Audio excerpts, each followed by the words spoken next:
Complaint Jagan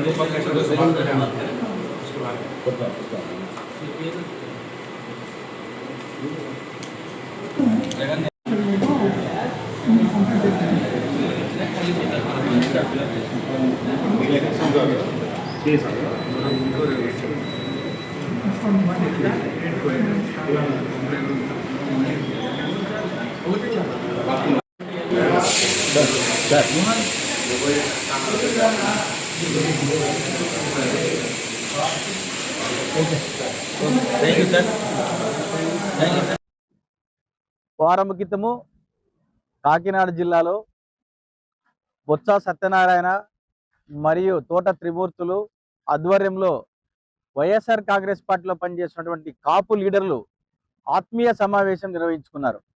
ఆ సమావేశంలో రాష్ట్రంలో ఉన్న కాపు సంఘము బల్జ సంఘం సంబంధించినటువంటి లీడర్లందరూ అటెండ్ అయ్యి ఈ రాష్ట్రంలో జరుగుతున్నటువంటి కాపులపైన దాడులు, కాపు యువకులపైన మృతిపైన సంఘీభావము, దానిపైన దర్యాప్తు గురించి, అలాగే కాపుల రిజర్వేషన్ల పైన, కాపుల పైన జరుగుతున్న దాడుల గురించి చర్చించడం జరిగింది. అది ఒక ఆత్మీయ కలయిక.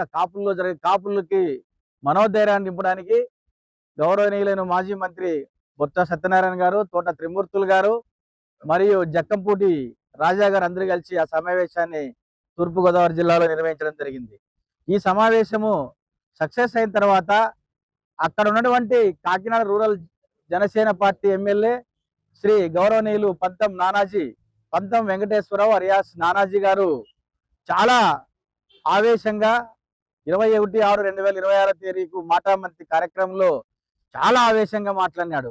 వైఎస్ జగన్మోహన్ రెడ్డి గారిని మాజీ ముఖ్యమంత్రి అనుకోకుండా దాదాపు గత కొన్ని సంవత్సరాల చుట్టూ రాజకీయ కుటుంబం కలిగినటువంటి జగన్మోహన్ రెడ్డి గారి కుటుంబం, వాళ్ళ తండ్రి గారు ముఖ్యమంత్రి 2 సార్లు ఈ రాష్ట్రాన్ని పరిపాలించారు, ఉమ్మడి రాష్ట్రాన్ని.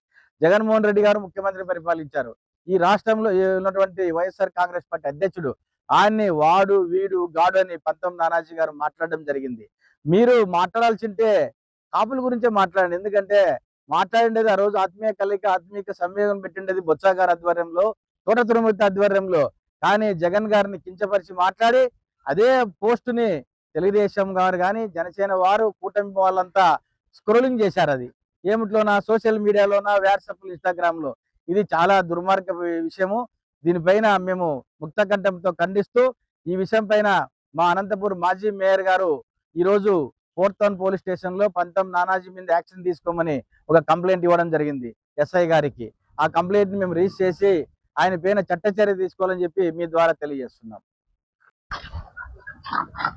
మన రాష్ట్రంలో కూటమి ప్రభుత్వం ఏర్పాటైన తర్వాత ఈ 2 ఏళ్ల కాలంలో ఏ విధంగా దాడులు, దౌర్జన్యాలు, అక్రమాలు, వైఎస్ఆర్సీపీ నాయకులు,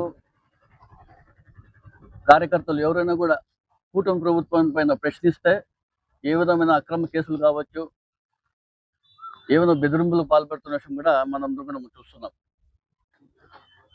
గతంలో మనం చూసాం, పవన్ కళ్యాణ్ గారు రాష్ట్రం నుంచి జరుగుతున్న సంఘటన మనం చూసాం. ఒకటి సాయి కృష్ణ అని చెప్పేసి ఒక యువకుడు పోలీసులు ఏ విధంగా అతన్ని చేసిన విషయం కూడా యావత్ రాష్ట్రం కాదు దేశం చూసిన మనం చూసాం. సాయి కృష్ణ కావచ్చు, క్రాంతి కుమార్ ఇష్యూ కావచ్చు, వాళ్ళ తల్లి గారు అనేక సార్లు పోలీస్ స్టేషన్కి వెళ్ళినా కూడా అధికారులు ఎవరు పట్టించుకుపోవడంతో జగన్మోహన్ రెడ్డి గారి స్వయాన వాళ్ళ తల్లి ఇంటికి వెళ్ళి ఆ ఆవేదన చూసి ఆ తల్లికి మేము భరోసా ఇస్తాం, అండగా ఉంటామని చెప్పడంతో ఆ తర్వాత రోజు నుంచి వీళ్ళందరూ కూడా రెస్పాండ్ కావడం మొదలుపెట్టడం జరిగింది.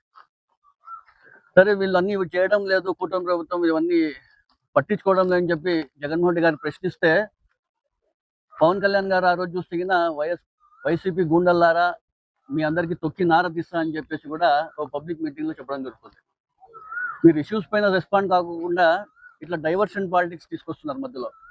ఆయన ఏ విధంగా అయితే జనసేన డిప్యూటీ సీఎం పవన్ కళ్యాణ్ గారు ఈ విధంగా ఈ తీరు మాట్లాడే విషయం అందరూ చూసాం. ఆ పార్టీకి సంబంధించిన ఒక ఎమ్మెల్యేనే, కాకినాడ రూరల్ ఎమ్మెల్యే పంతం వెంకటేశ్వరరావు అలియాస్ నానాజీ అని చెప్పేసి ఒక మహామంతి కార్యక్రమం పెట్టుకున్నాడు 21 జూన్. ఆయన పెట్టుకొని ఏ విధంగా సంభాషణ విషయం కూడా అందరూ చూసాం.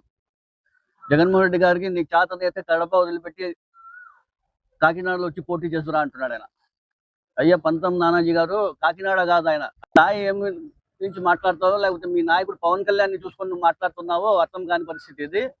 ప్రజలందరూ కూడా ఇది తీవ్రంగా గమనిస్తున్నారు. ఇవన్నీ ఆయన సోషల్ మీడియాలో ఏ విధంగా వైరల్ చేసే విషయం కూడా మేము చూసాం. ఇవన్నీ కూడా మేము తీవ్రంగా ఖండిస్తున్నాం.